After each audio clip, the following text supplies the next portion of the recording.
Yoshlik ilm va hunar o'rganadigan, kelajak poydevorini quradigan palla, ammo ilm va hunar o'rganishda ham o'z tartib-qoidalari, mezonlari bor. Bugun yurtimizda dunyo va diniy saboq olish uchun barcha imkoniyatlar yaratib berilgan. Yoshlar bu imkoniyatlardan bemalol qonun doirasida foydalanish huquqiga ega. Ammo ayrim qo'shtirnoq ichidagi shaxslar tomonidan yashirincha tashkil etilayotgan hujralarga borib o'qish bu hech qanday mezonga to'g'ri kelmaydi. Yaqinda Farg'ona viloyati Ichki ishlar boshqarmasi hamda Davlat xavfsizlik xizmat xodimlari tomonidan hamkorlikda o'tkazilgan tadbir davomida ana shunday hujra tashkil etish bilan bog'liq holat fosh etildi. Ajablanarlisi shundaki, yashirin hujrada oz emas 6 yoshdan 14 yoshgacha bo'lgan 17 nafar bola ta'lim olayotgan ekan. Albatta bekorga emas, ularning ota-onasi hujra tashkil etgan shaxsga 100-150 AQSh dollari miqdoridagi pul to'lab kelishgan.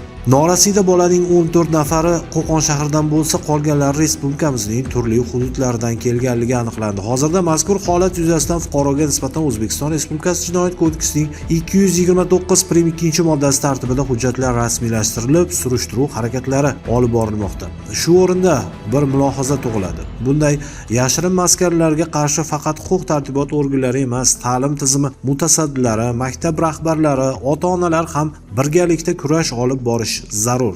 O'z o'quvchisi qayerda ekanini, qanday sharoitda ta'lim olayotganligini har bir pedagog yaxshi bilishi, adashgan ota-onalarga to'g'ri yo'l ko'rsatishi zarur-ku.